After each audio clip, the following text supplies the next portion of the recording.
All right. Good to see everybody. Welcome. Welcome to our candidate conversation of today. My name is Ellen Ferreira. I am president of Democrats in the Red Rocks in Sedona, Arizona.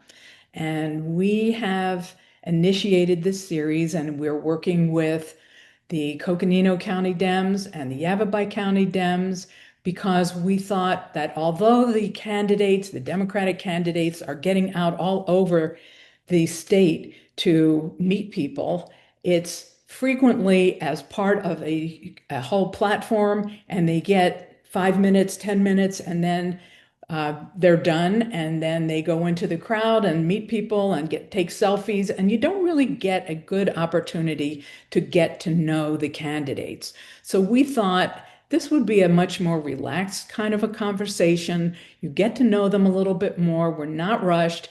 You'll hear about what the offices are that they are running for, why they're running, what is their motivation, what makes them tick.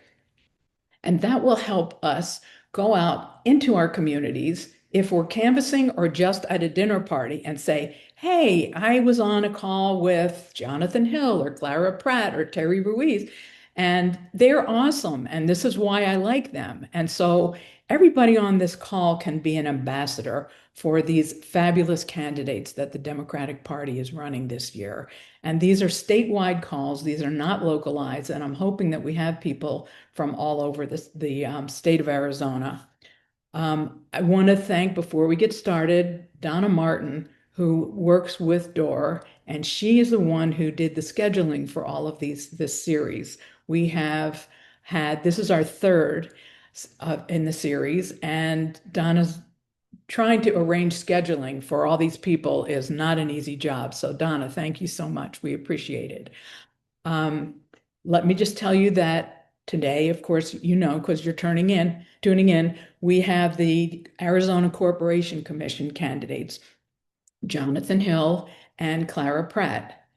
And next week, we will have Dr. Terry Ruiz, who is running for Superintendent of Public Instruction. And she is awesome. And she is going to be, that session will be facilitated by Beth Lewis, who is director of Save Our Schools Arizona. And she is wonderful and still hurting because of what happened with the petitions for Protect Education, and it didn't make it on the ballot. At any rate, that's going to be a very interesting session as well. So we hope you can make it next Sunday at 4. Our facilitator for today was supposed to be Sandra Kennedy, who we know and love, and she was former member on the Corporation Commission. She has been in this Arizona State Legislature, and she is now one of the directors of the Salt River Project. She was recently elected for that. And unfortunately, she had a last minute emergency come up, and she is not going to be with us to facilitate, but that means you get me. Sorry. We'll do the best we can.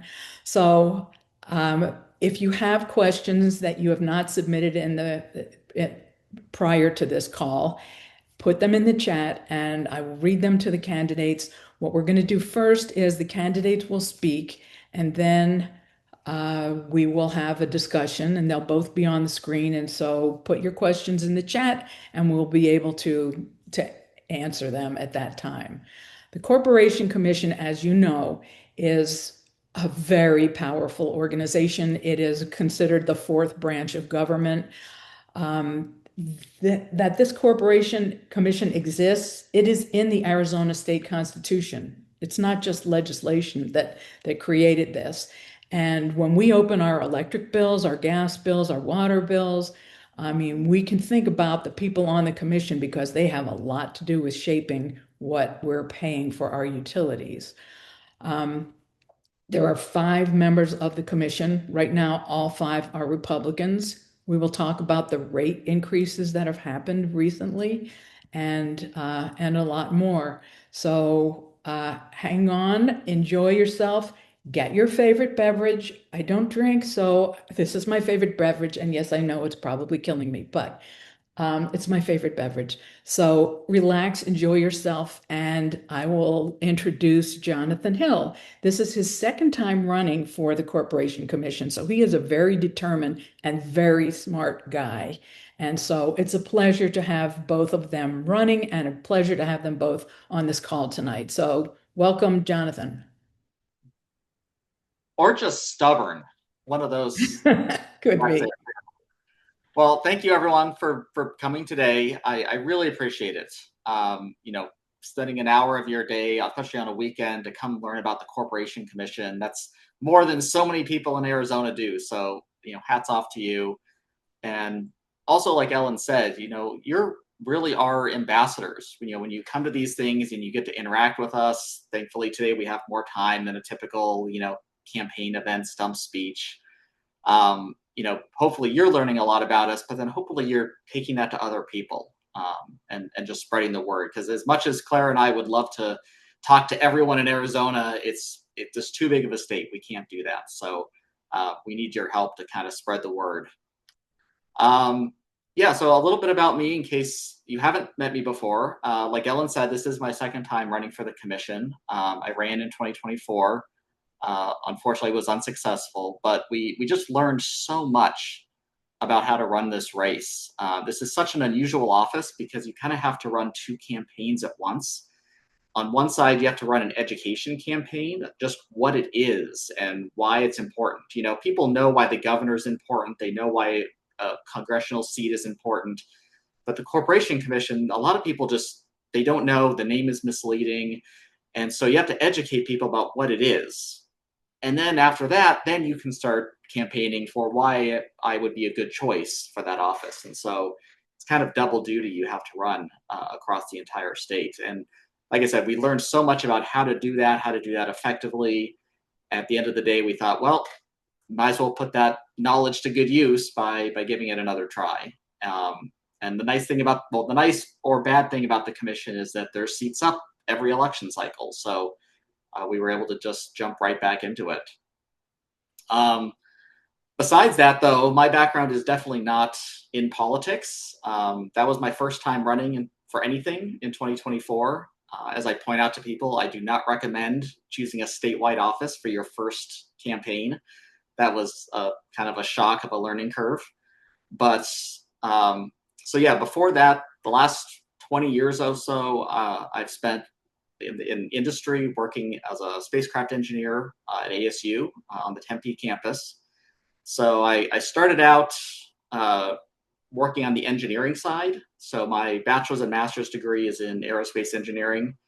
But then as I got to work on all these missions, and I got to work on so many cool things. The cute little Mars rover, Spirit and Opportunity, it looked like Wall-E from the Pixar movie. Got to work on those for a number of years, worked on 2 different asteroid missions, a Mars orbiter, and now a Jupiter orbiter that's on its way. They've just been so fun to work on, just exactly kind of what I wanted to do as a little kid, be out there, working for NASA, working on all these space missions. Like I said, I started on the engineering side, but over time I really fell in love with the science that we were doing. And most of that science is, what are all these places that we're going to? What are they made out of? And so a lot of that is geology based. And so I actually switched tracks kind of mid-career. Uh-oh. Oh, and did a PhD in geology. And so a couple of years ago, things kind of started going sideways, around that 2020 timeframe. And I really wanted to get involved somehow, but I was kind of stuck because I thought I have this very weird skill set. How can I help with this skill set? And my answer was the Corporation Commission, because I think that's where that expertise would do the most good. An engineer's expertise about how power generation and water systems actually work, but also the geology side. In so many cases, it's the Corporation Commission deciding when our rural water companies can continue pumping or increase pumping of our groundwater. And so I think having a geologist on the commission to actually make informed decisions about that would be beneficial for everyone. Besides that, I've been in Arizona my entire life. I was actually born up in Kingman, number of years ago. It was much smaller though at the time that I was born. I go there now, and our house, which used to be on the outskirts of town, is now pretty much downtown. So yeah, it was really from Kingman. Kind of grew up in the Phoenix area, and then moved to Tempe when I started at ASU 26 years ago, almost exactly today. Classes just started on Thursday, so and I've been here ever since. First as a student, and then as I said, working on the staff. And I'll just end my intro by saying, this is such an important office. And as I sort of started, we need your help to communicate that to people. So many people are upset about their utility bills, they're feeling stressed, but they don't know that they have a voice. They don't know that they can actually impact these decisions by voting for different people on the Corporation Commission. There was a woman who I met, and I've been saying this a lot, the last couple months, about how important it is to vote for down ballot offices because they affect you so much. And there was a woman I met at one of the Coconino County events a couple months ago, and I mentioned that. And then I ran into her again at another event about a month ago, and she said, she was so grateful for having me said that, because she said she went and actually talked to her own kids, not her neighbors. She didn't go canvassing. She just went and talked to her own kids. And they said, oh yeah, they never vote down ballot because they don't know what those offices are and they don't want to make a mistake. So they just didn't vote for it. And so she said, in a couple short minutes, she gave them the same spiel that I had given her about how it's important, how all these offices, superintendent of schools, treasurer, corporation commission, even mine inspector, you might not expect it, but it has an effect on your lives. And she said, after that quick explanation, her kids were all in. They're going to be down ballot voters now. And so, that's really what we need all of you to do for us, is to spread the word. And, it's great if you can go canvassing, talk to all your neighbors, but at the very least, just talk to your own family, your own friends, people who you might expect are, good down ballot voters might not be going down ballot. One unfortunate statistic that I bring up kind of often is, like I said, when I ran in 2024, all three of us, there were 3 seats on the commission that year. All 3 of us were unsuccessful. But if everyone who voted for Kamala Harris at the top of the ticket and everyone who voted for Ruben Gallego in spot number 2 had continued down the ballot and voted Democrat all the way to spot number 6 where we were, we would have won all 3 seats on the commission. We'd have a voting majority on the commission today, and instead we'd have some different candidates here talking about how we capture the last 2 seats and have a full Democratic Corporation Commission. Instead, we're on the back foot. We don't have any seats, and we're just trying to pick up 2 so we can start working our way to that majority. And so, it's so important. So many Democratic voters drop off, and it's the one thing I'll give our opponents is that their voters are dedicated. They will go down ballot, whether they know what the offices are or not. They'll trust their party. They'll trust that R next to the name, and they'll just vote down ballot. And so we really have to educate and train our own voters to do the same if we're going to compete at these other offices.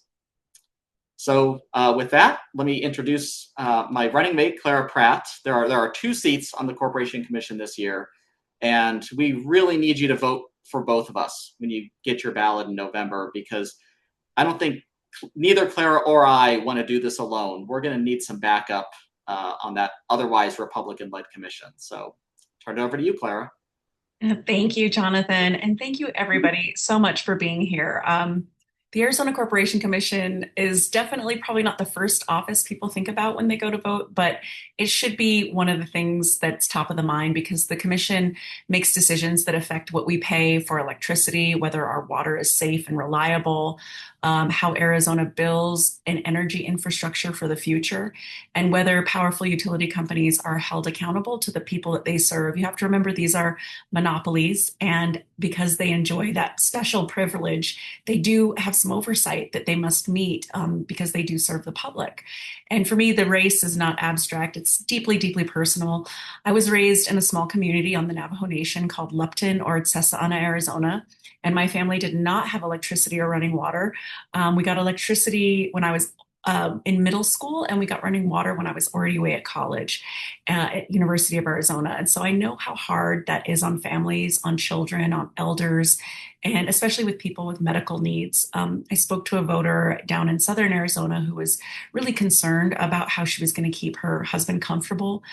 He is unfortunately in the end stages of a disease, and she's his sole caretaker.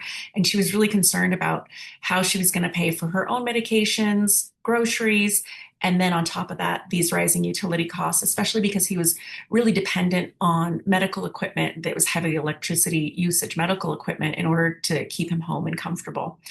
So it's people like that that really guide, the reasons why I'm running for this office. And I remember growing up, my mom telling me, work hard, get an education. My mom never graduated high school. And so it was really important for her that I not only graduate high school, but I get higher education and to do something meaningful and helpful. So I did. And so I left my small community on the nation and went to University of Arizona. And later I earned my master's degree in public policy from Carnegie Mellon in Pittsburgh, Pennsylvania. I worked in Washington, D.C., and I've spent my career in public service, economic development, tribal policy, energy, and I've served under 3 United States presidents and 4 Navajo Nation presidents.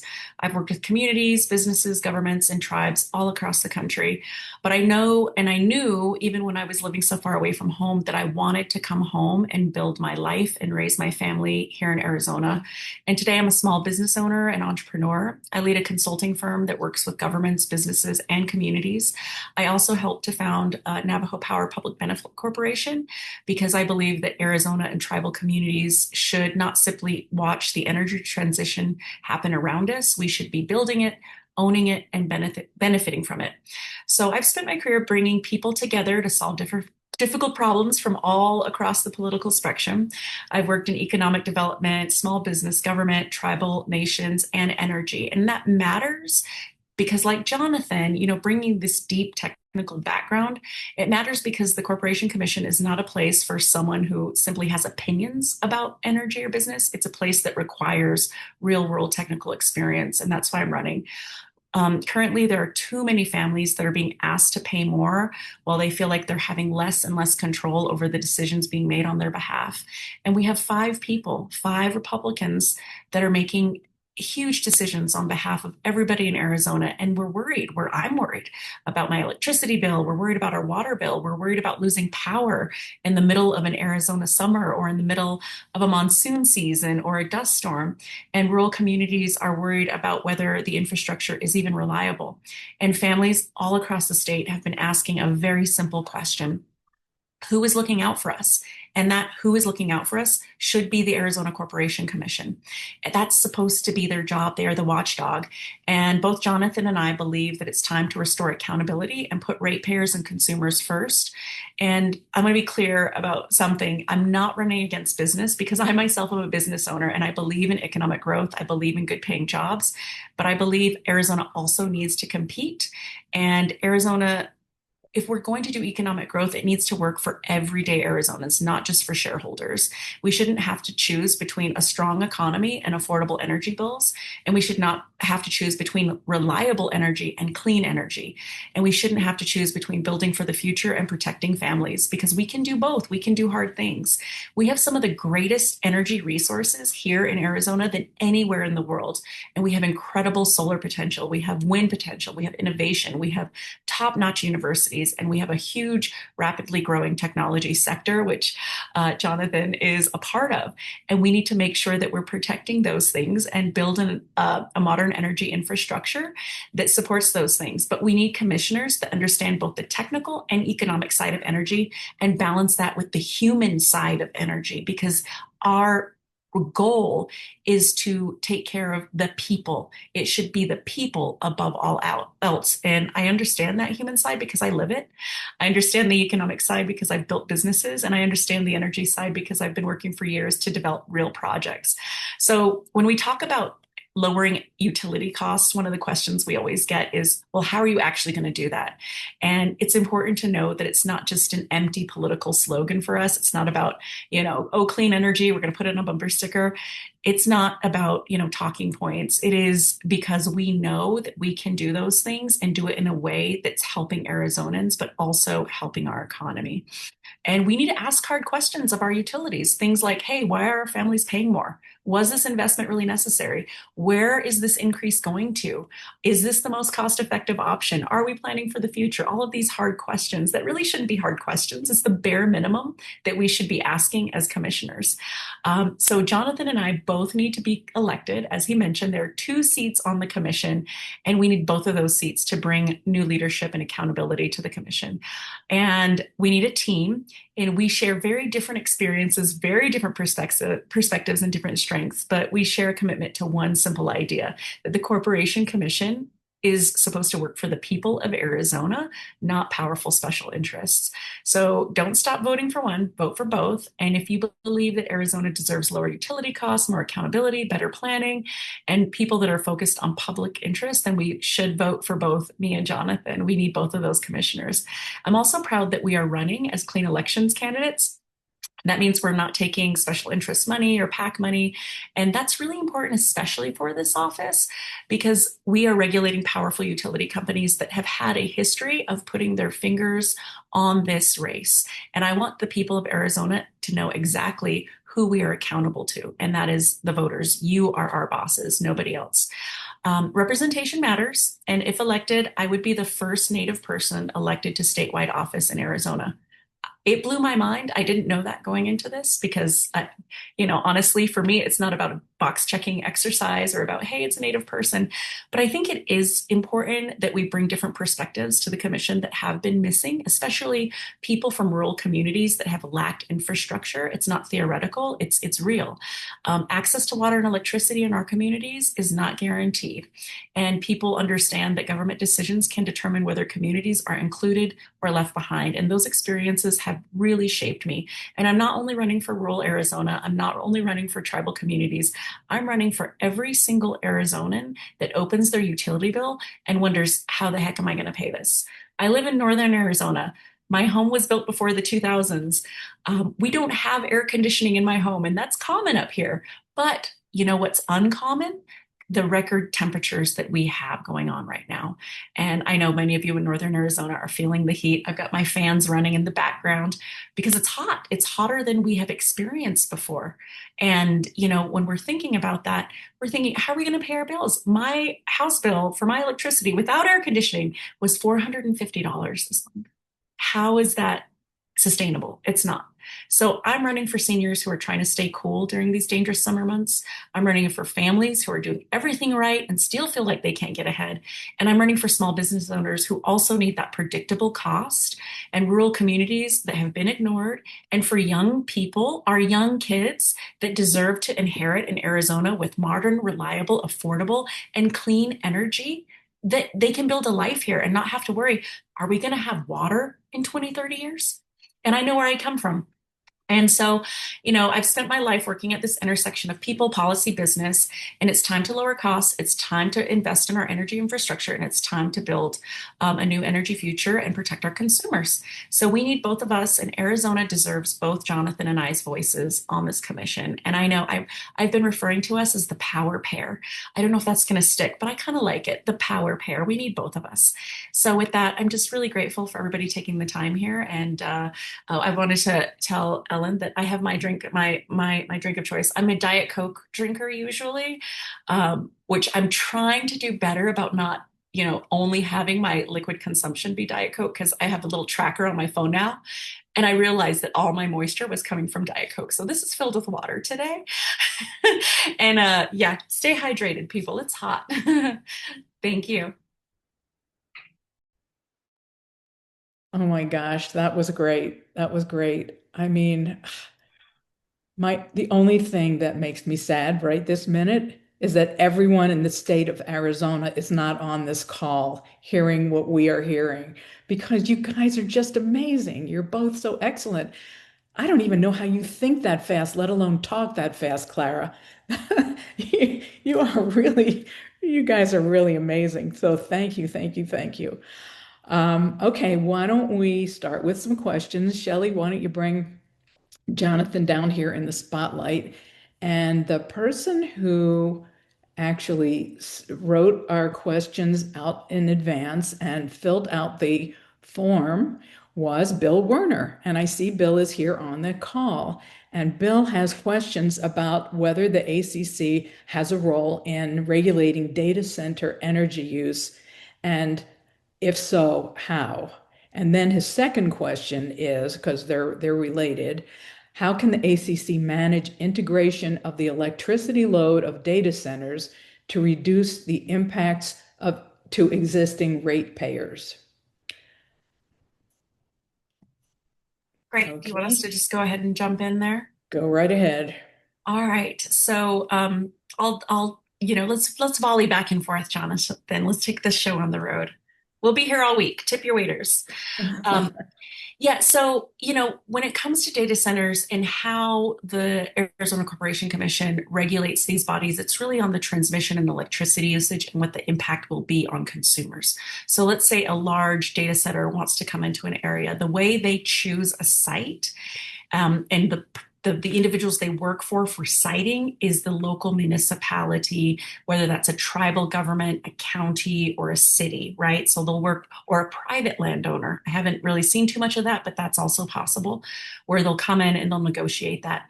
Now, where the commission can step in from an oversight role is building the infrastructure to provide the transmission to that large data load, large load users. And the commission can ask the questions like, who's paying for this infrastructure? Because what we've seen in other jurisdictions is a real sneaky way of utility companies putting in their agreements that they're building out infrastructure for all of us. And they're putting in this transmission line, but it's really just for that one customer. And yet we're all being asked to pay for that infrastructure. So that's one way. Jonathan, did you want to kind of talk about some of the other parts that the commission has on? Yeah, so like Clara was saying, I think it's important for people to know, like when it comes to all the zoning and building permits and stuff, that's all on your local city government, county government, and so that's why it's so important to vote for those offices too. And I think some of you have city council races on your ballots this November, so make sure you pay attention to those. But yeah, the commission should be doing a lot more to make sure that regular customers like you and I aren't subsidizing data center development. We saw down in Tucson, there was a data center development that came before the commission. The commission approved a power purchase agreement, but redacted a lot of the information. And so we actually don't know if the data center is paying their fair share. And it included a terrible provision where it allows them to renegotiate the price of power annually between the data center and TEP, the utility down there, without the Corporation Commission's input. And that, in my view, sort of violates the very core purpose of the Corporation Commission, which is to provide public oversight of utilities in decisions like this. And so, yeah, and to point out, it was such a bad deal, one of the Republican commissioners actually voted against it. So they couldn't even pass that, 5-0. And so, I think that's where, Clara and I, if we're on the commission, we can really hold the data center developers kind of feet to the fire, making sure that they're doing what's right for the communities around them. And, it's unfortunate we don't have Sandra here today, because it's actually due to her that there's a court precedent that a single commissioner has full subpoena power. The commission kind of acts like a panel of judges, and so the commission as a whole can subpoena documents from anyone that's coming before them. But she had set a court precedent that a single commissioner can order that. And so, that's one of the huge powers we would have, is forcing these companies, the utilities and the data centers, to turn over information showing what they're actually doing, what it's actually costing Arizonans, to make sure that, we're not subsidizing their development. Yeah.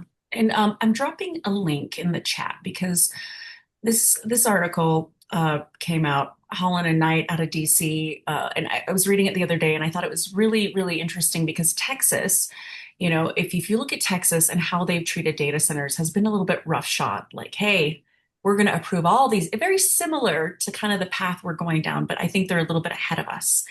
And what Texas is now realizing is something that I think we can learn from, is that we can't just open up the doors to irresponsible development. And what they're now doing is they're increasing scrutiny of large data centers and major electricity users because the people, the public, and this is crossing political lines. We've had some pretty right-wing folks come up to us and say, I don't like data centers, right? And I feel like this is something we're all concerned about. And so people in Texas have said, we don't like how this is affecting our grid reliability, our water use, community impacts, and taxpayer subsidies. So Texas is now saying, maybe we should roll this back a little bit.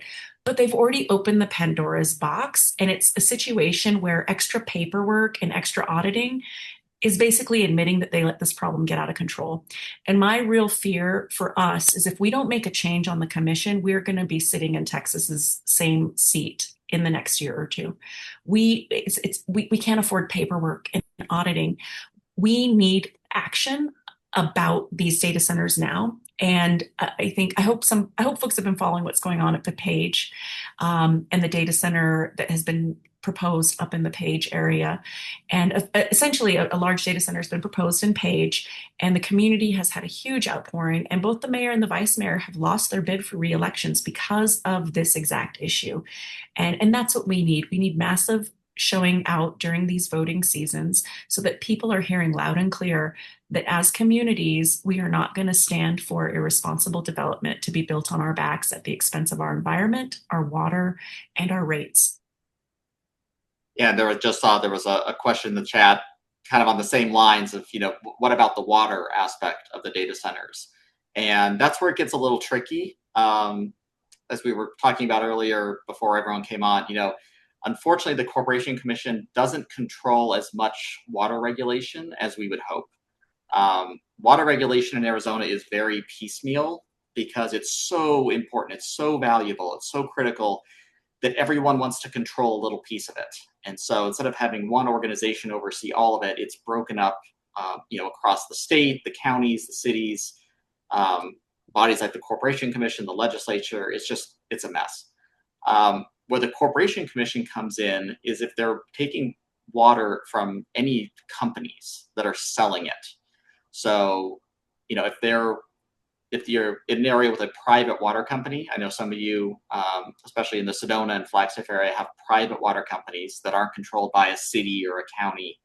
Those fall under the Corporation Commission. And if they want to add large load users, like data centers, then that comes before the commission, very similar to the way electricity would.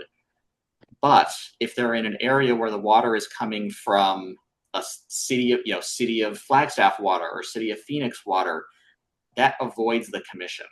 And again, that falls on your local government. Same thing if they're pumping groundwater, which is a terrible way to cool a data center, especially in Arizona.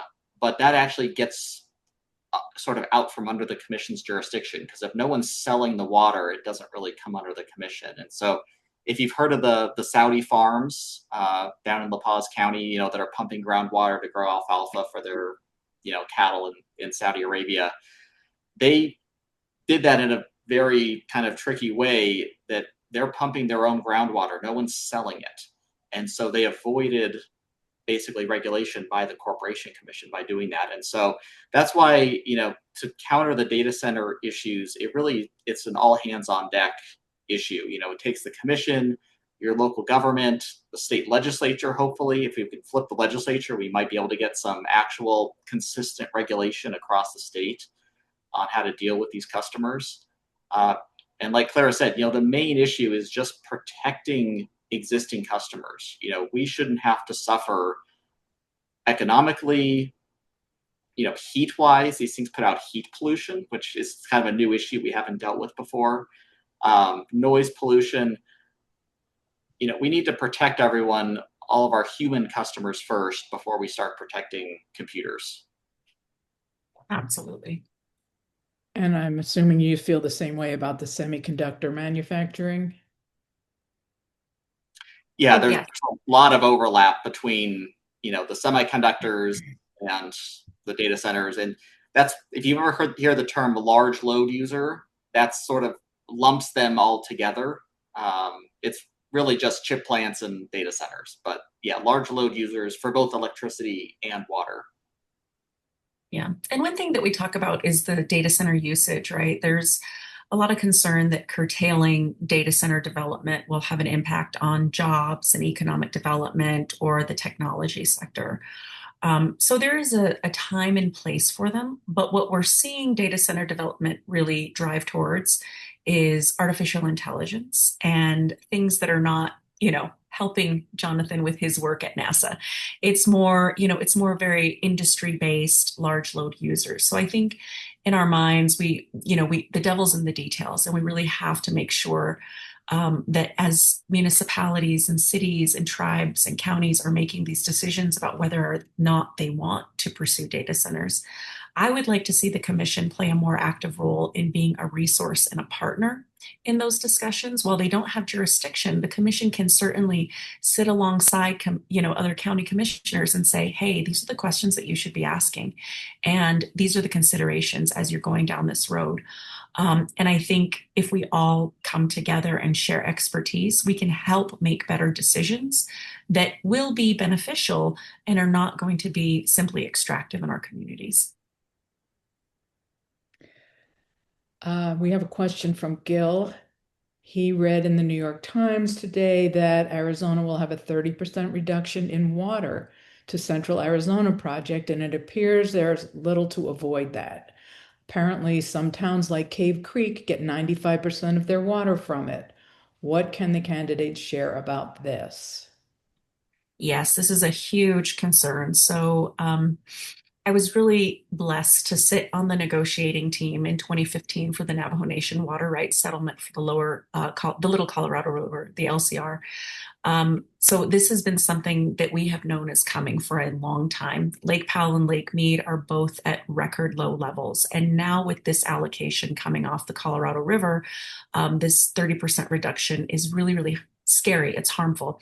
There's nothing that, I don't want to say nothing we can do.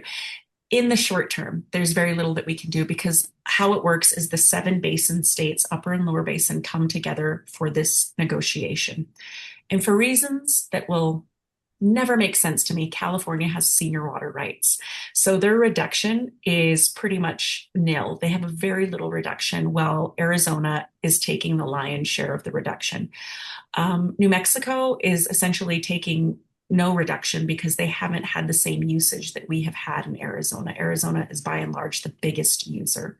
So what this means in the short term is for the next year and 18 months, we are beholden to this agreement that the federal government has basically said, okay, kids, you all didn't agree. So here's what we're giving you. You've got a year and 18 months to figure it out and come back to the table with a better agreement. So in my mind, this is go time right now. Department of Water Resources, CAP, all of the other players, we've got go time, really critical time between now and when this agreement expires to negotiate a better deal on behalf of Arizona. And that means making a case as to why we need our allocation brought back up. Arizona is home to some of this biggest ag industry in the country. We're home to some of the biggest technology growth in the country. So when we're having those discussions, and again, this is something Corporation Commission doesn't have a say in per se, but we can be a thought partner in these things. We need to talk about why our residents, particularly people, I'm less concerned about, big industry. I'm more concerned about people and small ag, why they need these water allocations in communities like Cave Creek that are solely dependent on this. That means we have to get super smart about water and energy. Putting panels on the canal was a great first step. We need more projects like that that lean into how we cross sector, save our water and save our energy sector. Yeah, and one area where the commission will kind of come in is maybe on dealing with a lot of the fallout. Yes. Because if a water company, because there are private water companies, especially in the Phoenix area, who get a portion of their water from the Cap Canal. If that goes away, they're going to be struggling to fill out their demand from their customers. And so what I'm worried is that a lot of that they're going to try to make up by increasing groundwater pumping. And that's that's a really decent short-term solution. But once that, just like the Colorado, just like Lake Mead, once that water is gone, it's gone. And so we don't want to do what everyone's done for the last 20 years is just kick the can down the road. The what we're seeing on Lake Mead on the Colorado, this is the most predictable disaster you could imagine. We've known for decades that this is the direction we were going. If we didn't change something, this is where we'd end up. We didn't change anything, and this is where we ended up. So we have to make sure we can learn from that mistake and now try not to do the exact same thing with our groundwater. And just one note, like we said, the commission doesn't have all that much input on this. One organization that does is the Central Arizona Project. Unfortunately, Coconino and Yavapai they're not part of that district, and so they can't vote, but anyone else in Maricopa, Pinal, or Pima can vote for that board. And one of my running mates from 2024, Elenia Aguilar, is now sitting on that CAP commission. And so she's part of that, decision-making process of how Arizona takes our allotment from the Colorado, how we distribute it, and even how we negotiate, hopefully better in the future to get a better share of it. So yeah, all these things are interconnected, even if one group or the other doesn't have direct control. Jonathan, would you mind? And I thought you explained it so well. I don't even remember one of these many events that we were at in person. And you were talking about how we don't measure in a really organized way our aquifers. Like we don't centrally track those things. And I think that's important for people to know as well. Well, yeah, I mean, this is the same piecemeal issue with everything else water related, is that, first of all, our aquifers don't care about, political boundaries. They don't care about Yavapai versus Coconino versus Maricopa. They go where the rocks tell them to go. And so that leads to a lot of uncertainty about who's actually in charge. Also, there's a lot of conflict of people, I don't want you to regulate, my groundwater. If I have a well, I don't want you to regulate how much I can take from it. But then if you don't regulate it, suddenly people's wells go dry. That's what we saw happen in Cochise County. That's what we're seeing happen in La Paz County. And so, unfortunately, it becomes this very piecemeal, regulation of convincing people to enter into what's called an active management area agreement, basically where the aquifer does exist, its own boundaries, having everyone within those boundaries come to an agreement about how to treat that resource, how to manage that resource. And so that's another area where I think the commission could really be, like I'd like the word you mentioned, a thought partner, that they have all these resources, even if they don't have direct control of something, they can share that information, that knowledge with the people who are involved and sort of lead by example, lead by, distributing information to inform the people who do have jurisdiction. That's why we need the NASA PhD geologist on the commission. I completely agree. We have a question from Lillian Garcia. Lillian asks, what type of oversight will you both be conducting on the utility companies? The previous commission did not dig deep enough. I would love to hear more about your thoughts on the current commission, the amount of increases that we have seen, the lack of support of solar energy. Tell us a little bit about that. Okay, so I'll go first and we'll kind of volley back and forth here. So this is a central role of the commission. And I often say they were created to be the watchdog and they've become the lapdog. There has not been a utility increase that has come before the commission that they have really questioned. They sort of say, okay, that sounds good. We're going to go ahead and vote in favor of that without asking the hard questions of, what is this going towards? Are you investing in our infrastructure? Because what we've seen from these utility companies, from these investor-owned utility companies, is that they've had record profits posted in these last few years. And yet they're still coming back to the commission to ask for more. without, in my opinion, really answering those questions of how much are you reinvesting. And one of the things that, and I can't remember who told me this, but so our APS CEO makes about, between $8 and $10 million plus per year, for running a utility that's making money off the public as a monopoly. I think the SRP CEO makes $1 million a year. And so the joke was, is your job 8 times easier than the CEO from APS? And I think those are valid questions. I'm a business owner. I'm not going to poo-poo anybody making money off of something. I think that's okay. But there comes a point when you say, wait a second, we have people who cannot make ends meet. You've got an 8%, you've got another 8%. Now you're asking for a 14 to 16% increase again within a 3-year, 4-year time frame. That's not sustainable. What gives? What's going on? So oversight, pushback is required. These are for-profit entities that are making money on the back of our consumers. And just recently, there was a shareholder meeting with Pinnacle West and APS, and one of their executives said, "Oh, we're so grateful that Phoenix has hit triple-digit temperatures so early in the year in March. Isn't that wonderful? It's so great for our shareholders. We're making a boatload of money because people are hot, basically. You have people dying from heat exposure, and you've got folks in New York celebrating that we were at 114 degrees in March. That is evil, that is wrong, and that is something we need to push back against." Yeah, and kind of on the same direction of this question, a lot of people ask us, what's something you can do day one to help Arizonans? And I always tell them the biggest thing we can do day one is simply listen to the advice that the commission is being given and is currently ignoring. So they have an entire staff, that helps them pour through these rate increase requests, all the records from the utility companies. There's also outside organizations like RUCO. I always forget, it's Residential Utility Customers Organization, something like that. But they're basically your public defenders. Like I said earlier, the commission acts kind of like a panel of judges. And when these rate cases come before the commission, they kind of act like court cases. On one side, you have the utility companies asking for more money. And on the other side is your public defenders in RUCO, fighting for your interests. And we've seen over and over again, RUCO does their analysis and says, yeah, maybe a couple percent increase is justified, but the utility gets double digits.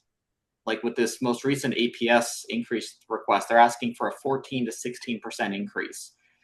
RUCO recommended that, somewhere between 3 and 4% would probably be fair because, inflation happens, there's supply chain issues, things get more expensive, prices go up. That's kind of inevitable. But they said 3 to 4% would be fair. Instead, APS is asking for 14 to 16%. Where's that extra money going? But the commission hasn't really asked.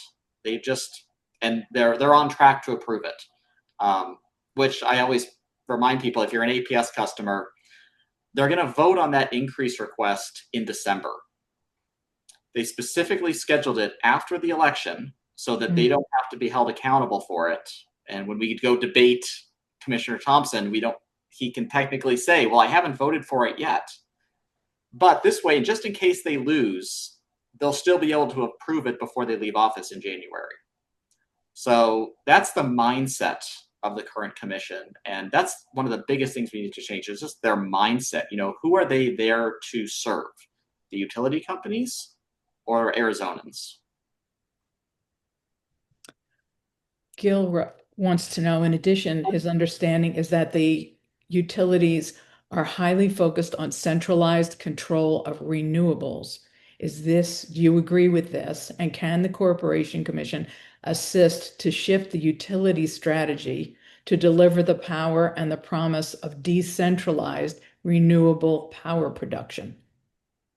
Yes, Gil, that is such a great question because the commission has rolled back, as you probably know, the RES standards, the renewable energy standards, that were allowing putting utilities to test. And those were passed in 2010, basically saying, hey, we want you utilities to be net zero or, carbon neutral by X amount of date. And here's some targets. 30% of your new acquisitions should come from renewables. They've let those go by the wayside. The argument has been, well, it's not really good for industry. We don't want to tell them what to do. They're outdated. They're this, they're that. And I often think about, in the days before the FDA or the USDA, everybody's probably read The Jungle. It's like we'd probably be eating cat sausage today if those guidance pieces weren't put in place. So there needs to be regulatory framework to encourage our industry to do the right thing on behalf of people. And that includes renewable energy purchasing. So since those REST standards have gone away, what has happened is essentially Arizona is not looked at as a serious place for developers to put their money. And I can say that because I am a developer. I develop utility scale solar. And in order to get a project from point A to point B, you have to invest several millions of dollars for the infrastructure, for the permitting, for the environmental review, for everything, and now, of course, on the federal side, you have tax credits going away from the big, beautiful, ugly bill. All of these things are coming together to say no renewables in Arizona. So people are pulling out their money from projects. That's really unfortunate because we have a huge potential for solar and other renewables here in the state. So if we from the commission side bring those standards back, and I agree, they needed to be redone. I mean, they were 17 years old. They need to, but you don't throw the baby out with the bathwater. The other thing is net metering. We should be encouraging people that want to put rooftop solar on their houses or their businesses. We should be encouraging and facilitating people to be able to do that, because what that does is it takes pressure off of the grid. If you have 1 million homes that all of a sudden say, hey, I'm going to put panels on my house, and I'm also going to get paid a fair rate from the utility company every time I charge up that grid, it's a great way to incentivize. And it has the added benefit of taking pressure off the grid. So it doesn't make any sense to me that you have a commission that is supposedly all of the above solution, essentially throwing away renewables and saying we're doubling down on oil and gas and building an infrastructure for oil and gas that's going to be 70 years. We're leaving our children or our grandchildren to live with this infrastructure. Maybe our great grandchildren, because those things get renewed. And you've got another person that's running on the other side that wants to go back to coal. And I said, coal, I get it. I grew up in coal country. I understand. Coal is a great energy resource if you have nothing else to burn. If you have no other options, then yeah, you burn coal. But we have options. We have solar, we have biomass, we have all these other amazing things that could help our energy infrastructure. And solar to me is a no-brainer. Pay people a fair rate for net metering. There's also something called balcony solar, where you can put something small out there and plug it into your residential, and that'll help. And we haven't really addressed it here in this state. Again, that's why we need to flip the legislature as well. But Utah, of all places, has embraced balcony solar. And they've got a lot of folks that live off grid by choice. And they have said, this is something we want to, implement for our residents. So things that I really, really support anything we can do to help stand up our solar sector. And also the other benefit, solar is the cheapest form of energy right now. Cheapest form of energy. So not only is it good from a reliability perspective, a clean energy perspective, it's the cheapest form of energy. And I just learned something this last week, which blew my mind. There's a huge solar farm down in southeastern Arizona. Guess who buys the power off of that large utility scale solar? Texas. Texas. We're building a pipeline to bring their oil and gas in, and they're like, hey, give us your solar. So even Texas is buying our own solar when we could be producing it for our domestic use. It makes no sense. We're living in upside down land right now. That's a good way to put it. And I'll just add, if people have ever asked themselves, like, why is Arizona not the Saudi Arabia of solar? Why are we not, forget energy independent, why are we not a net producer of energy powering the rest of the Southwest? Ultimately, the answer is these 5 people, because that's the issues that they control. And so that's bad news, that these 5 people are responsible for that. But it's also good news because it means just those 5 people control this, and we can have we have a voice on this. We can actually change something, and we just need 3 of those seats. And suddenly, I think you would see Arizona take a huge shift. And I think once people see that shift, the outcomes of that shift, I think Democrats win this office every single time. Once they see what we do with this office, on these issues, we just need to get our foot in the door so that we can get a chance to show people, what we will do, what our policies can actually provide for Arizona. Mm-hmm. We have a couple more questions. This is from Jeff Brame. Jeff is the person that DORR has named to be the contact with the Corporation Commission candidates and campaign. And he spends lots of time thinking about how can we get you guys elected. And we should all be doing that as well. Jeff is asking about the ACC having 8 divisions in total. Can you briefly discuss the other divisions besides utility regulation that you think are very important? I think people don't even realize the utility part of it, but there's so much else like pipeline safety, railroad safety, that kind of thing that the commission does. Yeah, I mean, if you think utility regulation is unsexy, try to talk to someone about like railroad safety and pipeline safety. Yeah, so there's the best way to sum it up is it's all these things that we take for granted in our daily lives that they just work. But if something goes wrong, suddenly it's everybody's problem and it affects all of our lives. The railroad part is actually how I kind of got my first introduction into the commission. If you remember what I said at the start, it's the 2020 timeframe when I was like, I really need to get involved. Things are going sideways.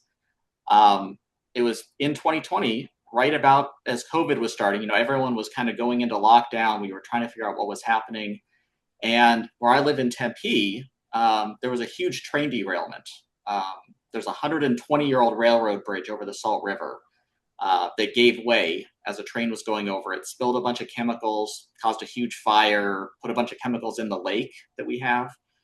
And a lot of people were asking, well, whose job was it to make sure that this railroad bridge was still fit for service in the 21st century? It was built in the 1800s.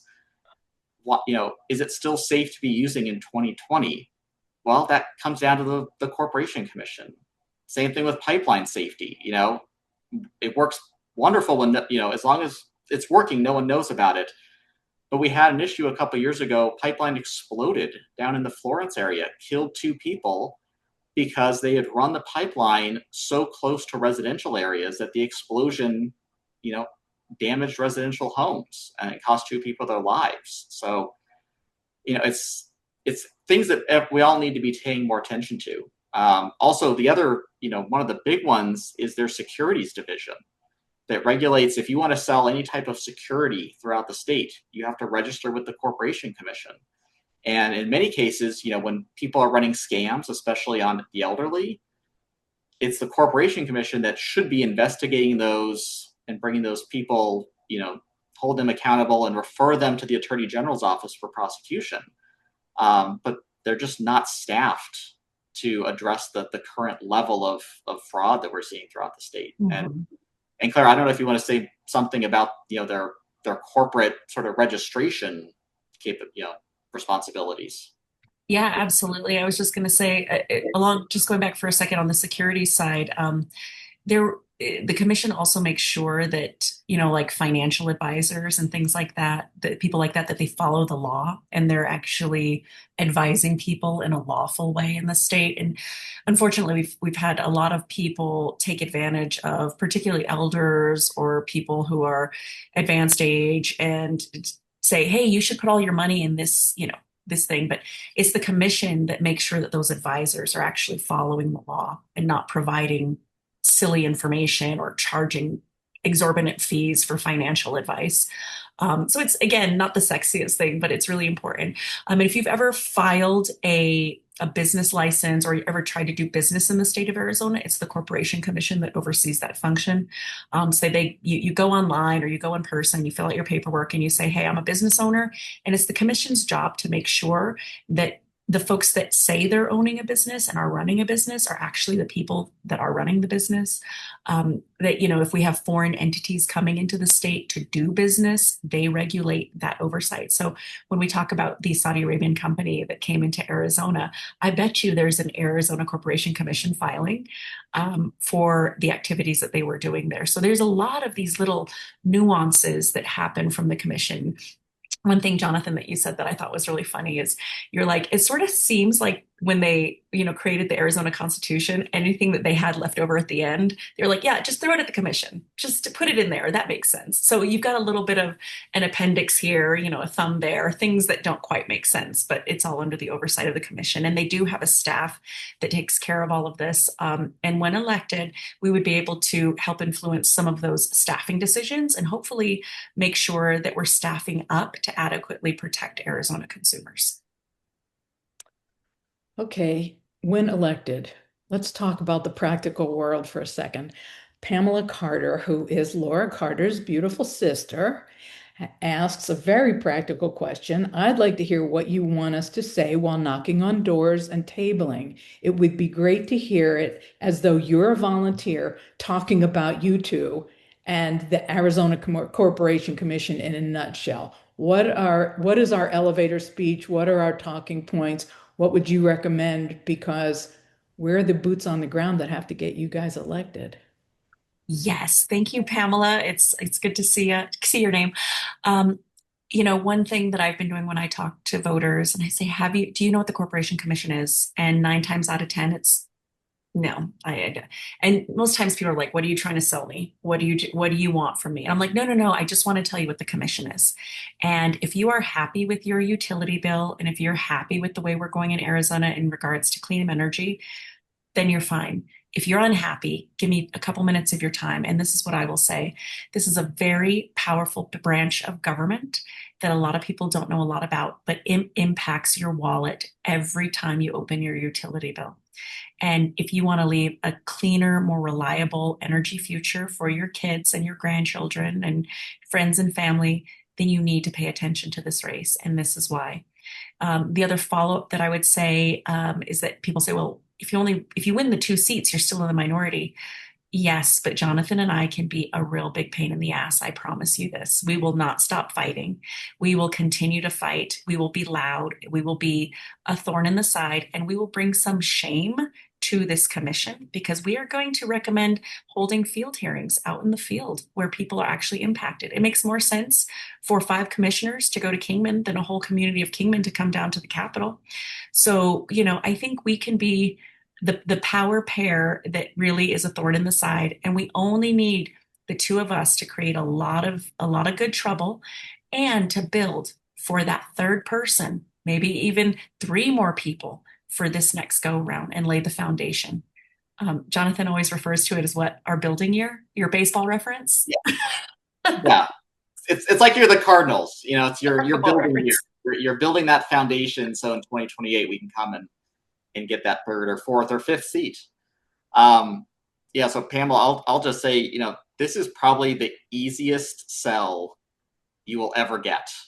If, when it comes to door knocking or talking to people at, a table at an event, all you have to ask is like, are you happy with your APS bill? Do you think it's fair?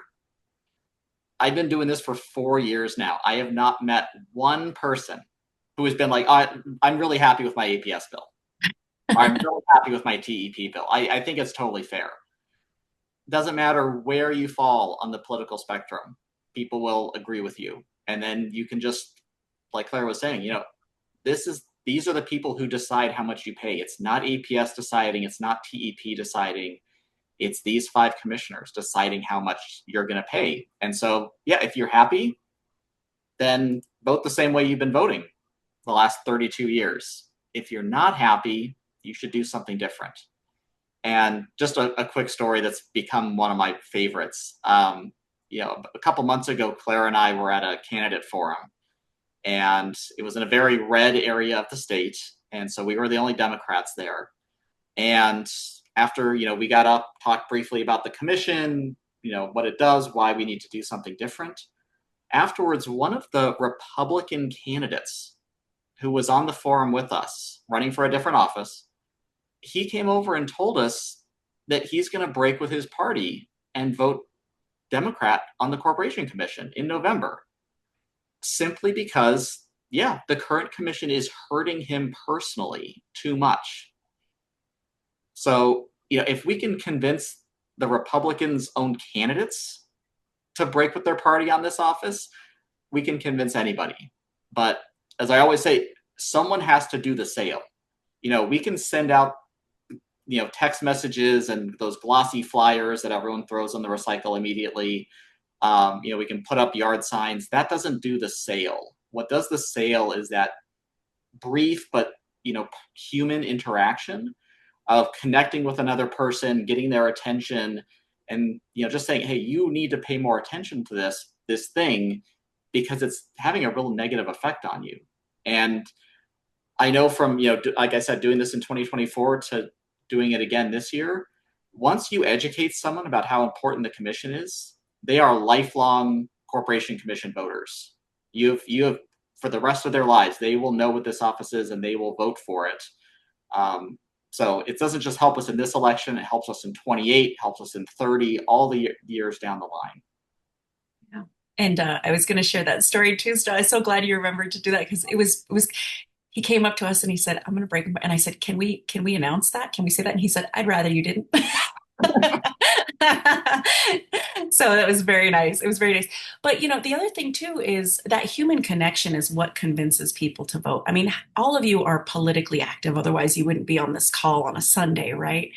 You are probably the people that your friends and neighbors and relatives call to say, do you know about this proposition? Do you know about this judge? What about the Corporation Commission, right?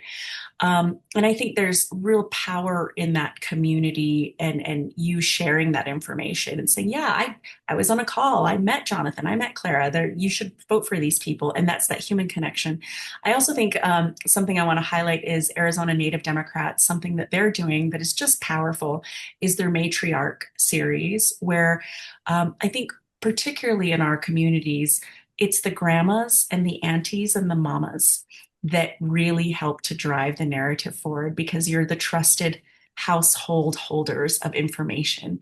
And it's your kids and grandkids and friends or neighbors that are going to ask you, who do you vote for? So they're building up their matriarch series where they reach out to the mamas and the aunties and the grandmas to make sure they have the information. They're also starting a program called Warrior Up to reach young men, because we know our young men are vulnerable. And a startling statistic for me is that our young men, 18 to 28, in that age range, get a lot of their information from super right-wing podcast and gaming platforms. Misinformation. So we have to do everything we can to make sure we're reaching our young male voters so that they know that they're getting correct information, because they're sitting there on Twitch playing a game. They're on Roblox playing a game, and you think they're just gaming, but in their ear is some Yahoo telling them that women should not be elected into public office, that republicanism is the way to go, that they're becoming feminized. And, that's how the Trump agenda and the MAGA agenda got so much into the ears of our young men.